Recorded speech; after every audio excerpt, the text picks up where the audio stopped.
नमस्कार मित्रांनो, स्वागत आहे तुमचं माझ्या आजच्या ब्लॉगमध्ये. आज आम्ही सकाळी सकाळी उठलो आणि चारही मित्र निघालो मस्तपैकी फिरायला. कुठं? आम्ही इथलो आहे शिरसाळ्याच्या मारुतीच्या दर्शनाला. मग काय मस्तपैकी गॉगल बिगल लावला, गाडी काढली आणि निघालो मस्तपैकी फिरत फिरत. फिरता फिरता बघा किती सुंदर असं वातावरण आहे. मस्तपैकी सगळीकडे हिरवं हिरवंगार छान मस्त. थोडंसं ऊन, थोडीशी सावली. मस्तपैकी आम्ही जात होतो आणि पोचलो शिरसाळा मारुतीला. बाहेर गेटवर दर्शन वगैरे घेतलं आणि नंतर आतमध्ये गेलो. आतमधलं वातावरण इतकं सुंदर होतं की काय सांगू तुम्हाला. त्यानंतर मस्त भला मोठं त्रिशूल बनवलं होतं, ते दर्शन घेतलं. त्यानंतर हे बघा मारुतीचं मंदिर मस्तपैकी त्याचं बाहेरून पहिले दर्शन घेतलं, मग आत गेलो. मित्रांनो, या मारुतीबद्दल सांगायचं झालं तर या मारुतीच्या मंदिराला वरती छत नाही आहे. असं म्हटलं जातं जेव्हा जेव्हा या मंदिराला छत बनवायचा प्रयत्न केला कुठल्याही पद्धतीने ते मारुतीराया राहूच देत नाही, ते तोडून टाकतात आपोआप.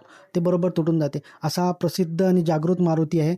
घ्या तुम्ही पण दर्शन घेऊन घ्या आमच्या शिरसाळा मारुतीचं. किती सुंदर रूप आहे, तुम्हीच एकदा दर्शन घ्या आणि बघा.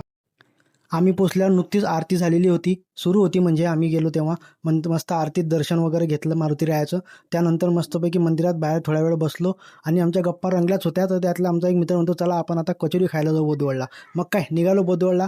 पोचलो हॉटेलमध्ये, मस्तपैकी बसलो कचोरीची वाट पाहत आणि कचोरी आली आणि खाल्ली.